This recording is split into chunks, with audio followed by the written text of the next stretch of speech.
Gukes berhasil menyamakan skor setelah di babak ketiga mengalahkan Ding Liren. Ini menjadi modal dan kekuatan bagi Gukes merebut juara dunia dari tangan Ding Liren. Bermain sebagai putih, Gukes mengawali dengan D4, kuda F6, kuda F3, D5, C4, pion E6, pion C kali D, pion E kali D, kuda C3, pion C6, melindungi pion D5 dan membuka jalan bagi menteri. Menteri C2 dipilih Gukes, pion G6, pion H3. Sepertinya Gukes telah menyiapkan diri dengan pembukaan ini. Dia sangat cepat melangkah, berbeda dengan Ding Liren yang banyak menggunakan waktu berpikir. Ding menyerang menteri dengan gajah. Menteri B3 menekan pion. Ding merespon dengan menteri B6, menawarkan pertukaran menteri dan melindungi pion B7. Gukes lalu menyerang gajah dengan pion, tapi Ding langsung menukar menteri, membuat putih memiliki pion susun setelah pion mengambil menteri. Meski memiliki pion susun, tapi benteng putih mendapat jalur terbuka yang menekan pion. Setelah Ding Liren melangkah gajah ke C2, putih menempatkan gajahnya di F4. Menekan petak gelap di wilayah hitam juga mengancam kuda. Jika gajah mengambil pion, maka ini adalah keuntungan bagi putih, sebab kuda D2 menyerang gajah. Dan tempat yang terbaik buat gajah di C4. Kuda kali gajah, pion kali kuda, pion E3, kuda D7, lalu gajah kali pion C4.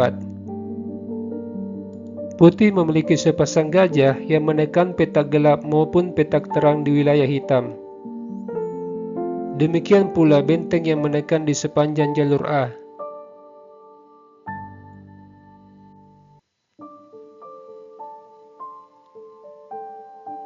Di langkah ke-11, Ding memajukan pion H5, berusaha menghilangkan pion G4 yang mengontrol petak F5.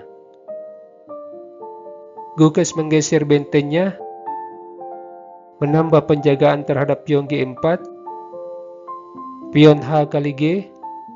Gukes juga mengambil pion, kuda D7, kuda D2, melindungi pion, benteng G8, berencana mendorong pion G5, memberi jalan bagi gajah jika gajah terang mendapat ancaman dari benteng.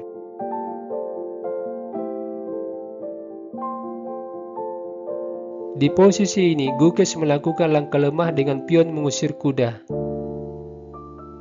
Ini mengizinkan kuda ke H5, menyerang gajah. Sepertinya Ding Liren mulai unggul, tapi beberapa langkah kemudian Ding Liren melakukan blunder. Di sini Gukes mengundurkan gajahnya. Ding mengaktifkan bentengnya di jalur H, pion F3, kuda G7, langkah bagus membuka jalan bagi benteng di jalur H dengan tempo menyerang gajah. Gajah G3, dan sebuah langkah blunder dari Ding Liren, benteng H5. Di sini seharusnya dia melangkah gajah E7. Hal yang membedakan dengan langkah benteng H5, jika gajah mengambil pion, maka gajah bisa menyerang kuda di D2 sambil melakukan skak. Seperti yang terlihat, kuda D2 menjaga pion B3.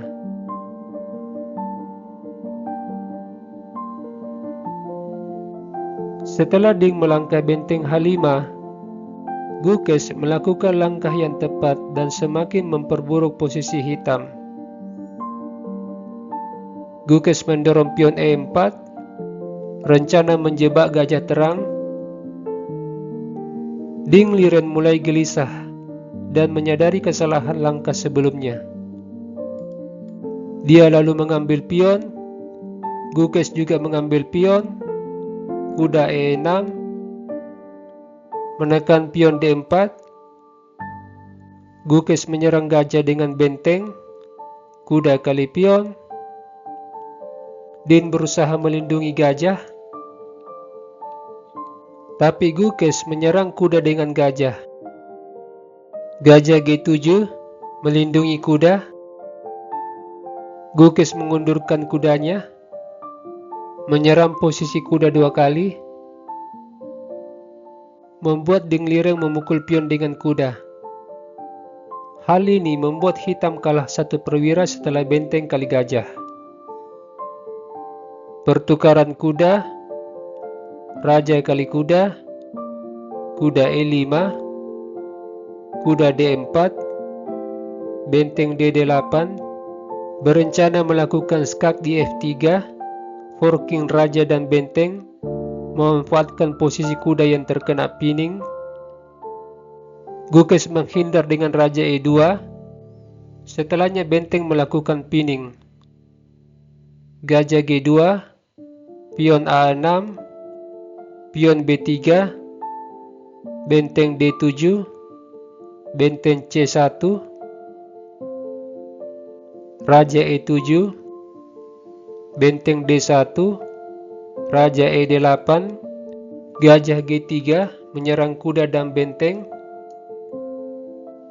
benteng H5, lalu kuda F3, menawarkan pertukaran benteng dan kuda, kuda ditukar, raja kali kuda, gajah D4, menyerang benteng, benteng diadu,